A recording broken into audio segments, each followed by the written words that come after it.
Remember that arterioles are the smallest subdivision of arteries. They're the last branch of arteries that we see until the blood reaches the capillary bed just beyond them.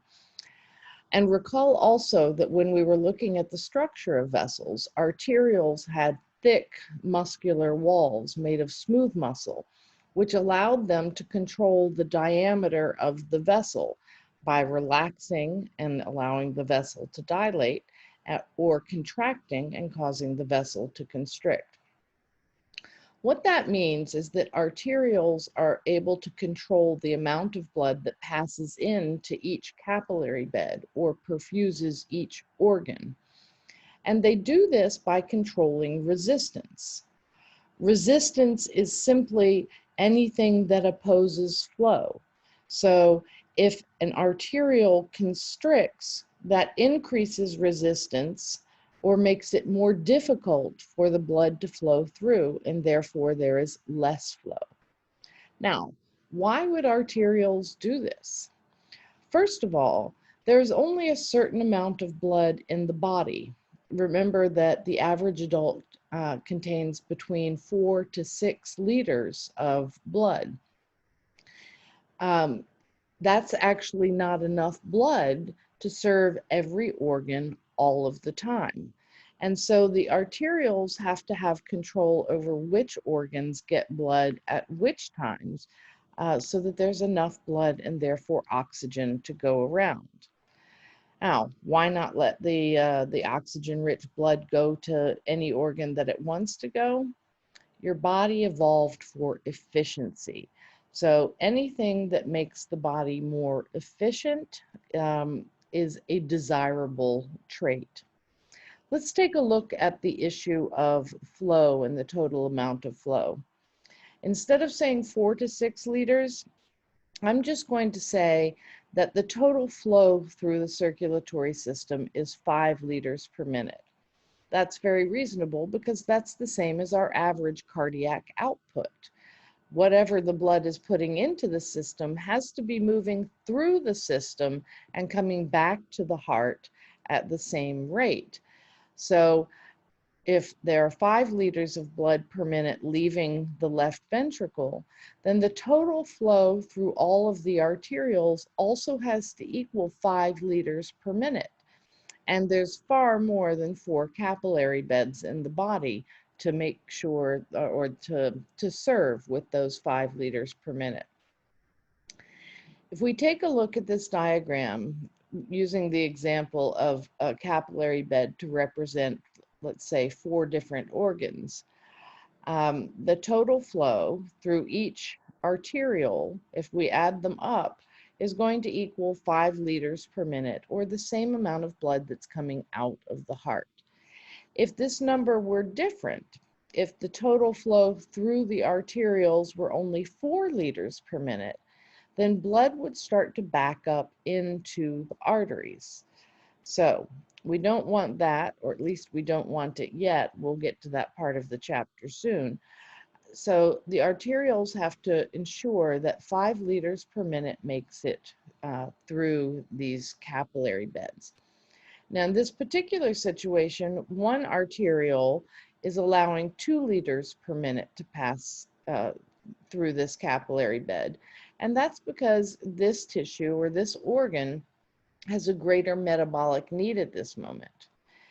If we were to wait a few moments and look for a change in activity, then we might see something like this, where another organ requires more oxygen-rich blood, and so the arteriole would dilate. Another one perhaps requires more blood, so the arteriole would dilate. And this would just be because of changes in your activity. Say you went from studying to going for a jog, or you went from going for a jog to eating a meal.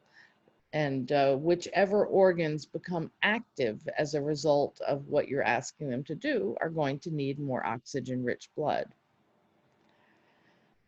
Right. Once these arterioles have dilated and are allowing enough blood to reach the organs and meet the metabolic needs, the other arterioles, which are serving organs that are not as active right now, constrict. The total flow through all the arterioles is still 5 liters per minute, but we're sending it to different places. We're sending it on different paths. What else did I want to say?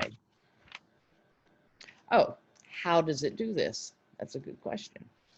So there is no central control of arterioles and their resistance in terms of determining which organs get blood. So for instance, your brain is not sending a signal to the arterioles in your skeletal muscles and saying, hey, apparently you're exercising, so you might want to give more blood to the skeletal muscles. What's actually happening is that the tissues themselves are communicating with the arterioles to let them know whether they need more or less oxygen. Let's take, for example, this capillary bed, where the cells in the tissue served by those capillaries have become more metabolically active. In other words, need more oxygen in order to support their production of ATP and do whatever work it is that particular type of cell does. As these cells become more metabolically active, they produce byproducts of cellular respiration. The most powerful of these is carbon dioxide. Carbon dioxide, for reasons that we haven't learned about yet, also converts to protons, or H+. So carbon dioxide and H+ protons are released from these cells because they're making a bunch of ATP. Those metabolites diffuse away from these cells and reach receptors on the arteriole. And when it binds to the receptors on that arteriole, cause that arteriole to dilate. More blood will come through. The oxygen will supply the tissues, and the flow through of blood will also pick up the carbon dioxide and the protons and wash them away.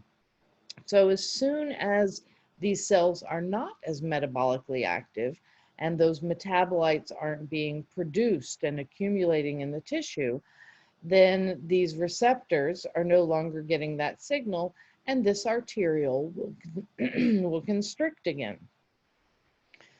Meanwhile, another arteriole or another tissue may become metabolically active, and those metabolites will cause that arteriole to dilate. But again, as soon as the blood flows through and washes away the metabolites, and if no more metabolites are being produced at a high rate, then this arteriole will constrict too, leaving enough blood to supply whichever arterioles and whichever capillary beds become active next. Now, this is called local control of flow, and it is the role of arterioles.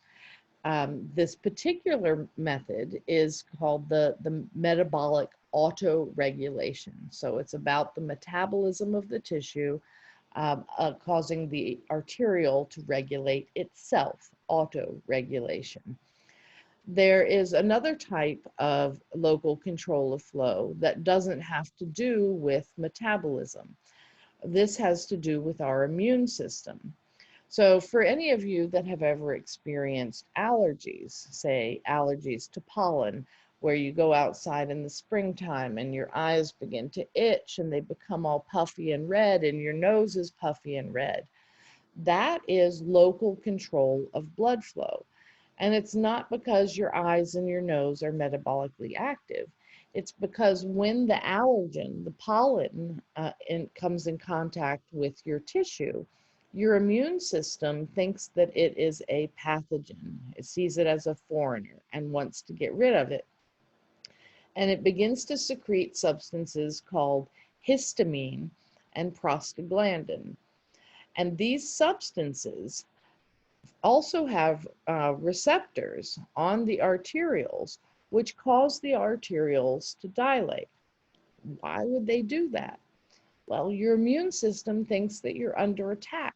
So asking the arterioles to dilate is a way to get more blood to come to that tissue and more white blood cells to fight off this supposed infection, which isn't actually an infection. So the redness and the swelling, the puffiness that comes with allergies is actually a signal from your immune system that to bring more blood there as a call for help. That's what inflammation actually is. It's a call for help. Bring more resources, bring more cells. We've got something dangerous here. Okay, that was arterioles.